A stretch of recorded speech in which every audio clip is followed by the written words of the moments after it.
फौजी साहब घर आ गए हैं। अब मैं समझ नहीं पा रही हूँ मैं खुश हूँ या दुखी हूँ। राधे राधे, जय Shri Krishna. Welcome back to my channel Fauji ki फौजन। तो सुबह सुबह ही फौजी साहब 7-8 बजे घर आ गए थे और उसके बाद से वो सो ही रहे। तो 10 बज गया है, 10 साढ़े 10 तब वो उठे। तब तक मेरा पार्सल भी आ गया और फौजी साहब अपने बैग से अव्या के लिए वो जो लाए थे वो सब उन्होंने खोल के दिखाया। तो अव्या तो बहुत खुश हो गई। चॉकलेट्स और मेरे लिए छेने, बाकी जो बच्चे के लिए ना, बच्चे ना वेट करते हैं। तो मैंने तो फौजी साहब से बोल दिया था आइएगा ना, भले अब रात में आइएगा लेकिन अव्या के लिए कुछ ना कुछ ज़रूर लेके आइएगा। क्योंकि उसने जो 10 दिन काटे हैं ना, वो बस यही वेट करके काटे हैं कि मेरे पापा मेरे लिए चीज़ लेने गए हैं। और मैंने ये रियलाइज़ किया है जो फ़ौजी के बच्चे होते हैं ना, बहुत पेशेंस वाले होते हैं और उन्होंने सब्र ना बचपन से सीखा होता है। जैसे कि मेरी बच्ची है, उसे पता है मेरे पापा बाहर जाते ही रहते हैं तो उसे इतना इफ़ेक्ट नहीं पड़ता है। बट हाँ, वो पापा का वेट बहुत बेसब्री से करती है और जब पापा कुछ लेके आते हैं तो उसका जो इंतज़ार होता है ना, वो ख़त्म हो जाता है। फौजी साहब को उठते उठते 11 बज गया था। तो उनसे पूछा आप नाश्ते में क्या खाओगे, तो बोले कुछ भी हल्का सा बना लो। तो फिर मैंने कुछ भी नाश्ते में नहीं बनाया, सिर्फ पापड़ चिप्स भून दिए क्योंकि 11 बज गया था और लंच का भी टाइम हो रहा था और उन्हें भी बाहर जाना था क्योंकि वो आ गए हैं। तो इसका मतलब ये नहीं कि उनको आराम मिल गया, अब आएंगे। अब क्योंकि आज संडे मार्केट है तो बस लग गए अपने वो भी काम में और मैं भी लग गई अपने काम में। फौजी साहब का बैग खोला तो इतने गंदे कपड़े थे कि समझ भी नहीं आ रहा था कि मैं कहाँ से स्टार्ट करूँ। और निकले 2 बाल्टी भर के कपड़े, वो भी ऐसे वैसे कपड़े नहीं, मोटे मोटे कपड़े, क्योंकि वो 2-3 चादर लेके गए थे तो वो सब भी भिगोया और लग गई अपने काम में। काम तो इतना बढ़ गया है ना कि समझ में नहीं आता खुश हो कि दुखी। लेकिन सच कहूँ तो दिल बहुत खुश है। घर में रौनक आ गई, अब्बू के चेहरे पे मुस्कान आ गई और सबसे बड़ी बात, कोई इंसान घर से बाहर गया हो सुरक्षित घर लौटा है, तो इससे बड़ी बात क्या ही होगी।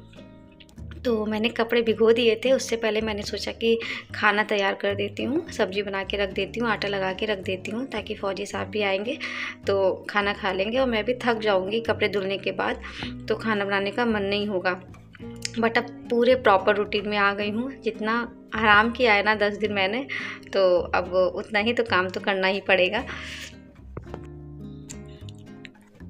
मतलब कि घर में इतनी रौनक हो गई है ना, इतने दिनों से ना मैं अपना नाम सुनने के लिए तरस रही थी। तो अभी तो ना सुबह की चाय से लेके टिफ़िन खाना, नाश्ता पानी और हर बात में कोमल ज़रा सुनो, कोमल ज़रा सुनो, तो खुशी भी हो रही है। और मतलब एकदम सन्नाटा सा था, बस मैं और मेरी अब्बू। और अब फौजी साहब आ गए हैं तो बस उनका भी अपनी बातें अपने ऑफिस की बता रहे हैं और अपनी जो नीड है वो बता रहे हैं कि हाँ ये धुल देना है, वो धुल देना है।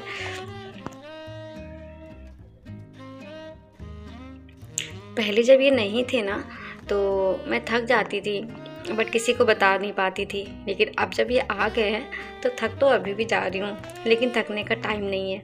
आज तो मेरा काम ख़त्म होने का नाम ही नहीं ले रहा है। मतलब सुबह से मैं लगी ही पड़ी हूँ।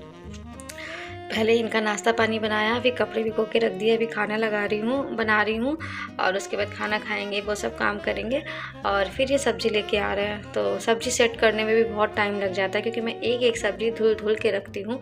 और उसके बाद फौजी साहब ने ये भी कहा है कि शाम को कहीं घूम भी आएंगे क्योंकि ड्यूटी का कुछ पता नहीं है, हो सकता है कल से फिर से ड्यूटी लग जाए तो फिर कहीं पर नहीं जा पाएंगे।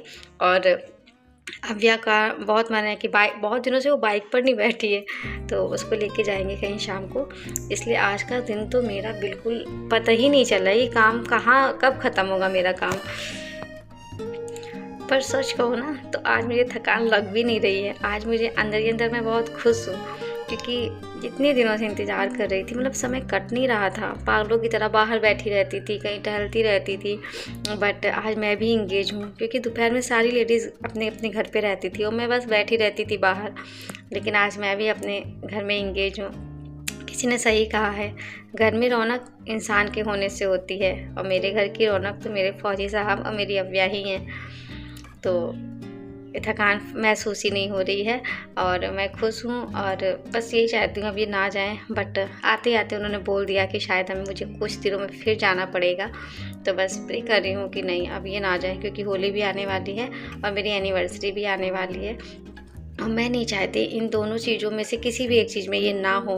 बट फौजी वाइफ होना इतना आसान नहीं होता, हम लोग का कुछ ना कुछ तो मिस होता ही रहता है।